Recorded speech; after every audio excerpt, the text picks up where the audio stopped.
Welcome to our 1913 town. Here you can see examples of town life in the northeast from the early 1900s. When you arrive, take a break at the Sun Inn with its locally brewed beers and traditional soft drinks. At the edge of the town, the Masonic Hall tells the story of Freemasonry in 1913. Next door lies the town bank.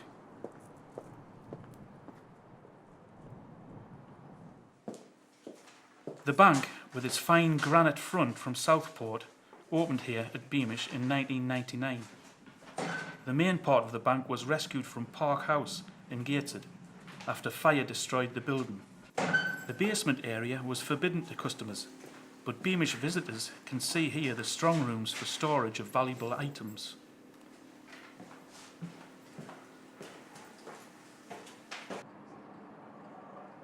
Originally from Bensham and Gateshead, Ravensworth Terrace was rebuilt here in the 1970s. It shows the emergence in the region of middle-class professionals. The houses are Georgian in style and were originally built in the early 1830s. Number 2 is the home of Miss Florence Smith, a music teacher. More old-fashioned than the other properties, this is the home of a lady working to support herself while undertaking a role that reflects her status. Oh, hello there. Welcome to number 2 Ravensworth Terrace. This is the home of Miss Florence Smith. She is our music teacher and she has inherited this property from her parents. She lives here with her maid companion. The first room in the house is the parlour, and that's where she would teach music. You can see the piano across in the corner. Here in the kitchen, we have a wonderful display on the dresser of plates and different items. The rolling pin was probably made in Sunderland. It is glass. We were well known for our glass industry. At the end of the dresser, you can see we have a slipware dish. That would be made by one of the smaller potteries. This house has not been modernised. It has no gas or electricity. That's why we're burning oil lamps and candles. We have a fire here that is the hub of the house. It would be used for all your cooking and of course for heating your water. We move on now up the stairs and into the guest bedroom. That's where friends or family might come and stay with Miss Smith. We move on to the front bedroom. That's the master bedroom. In there we have a beautiful 4-poster bed, and on the bed you will see Miss Smith's silk nightgown. As we leave Miss Smith's property and go next door into the dentist's, you can see how improvements have been made as the era passes. Hello there, and welcome to a typical town dentist of 1913. However, only the select few could afford dental treatment like this.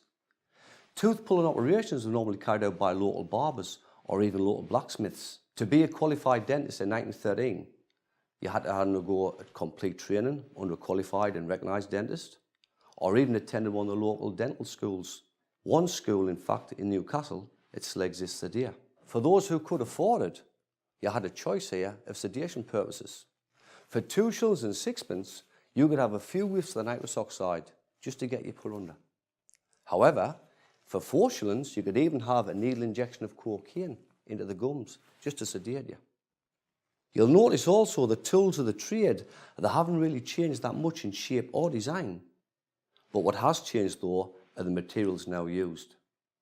Nowadays, a lot of dentists use ceramics, stainless steels. All tools back in 1913 were made from what we call carbon steel. And actually see the carbon deposits actually building up on the tools. The dentist chair.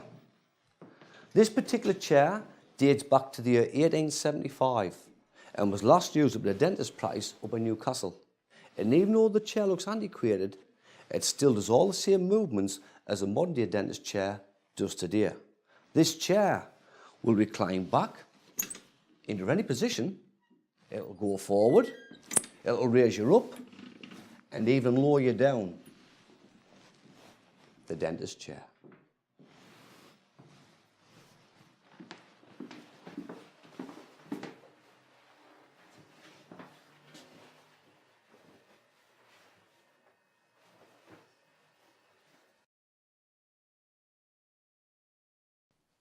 Dentistry was a relatively new profession in the early 1900s. The home of the dentist shows the fashionable tastes and affluence of this period. Lighter furnishings, colours and styles, electricity and a bathroom can be seen here.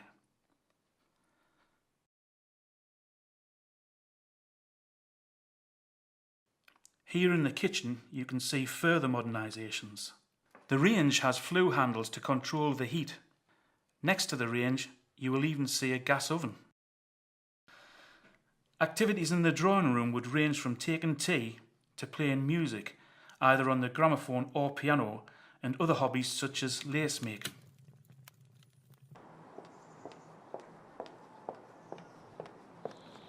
An air of tradition and establishment is evident next door in the solicitor's office, typically laid out with wall-mounted gas lights and a partner's desk. The solicitor may have used the property as a business space and lived elsewhere.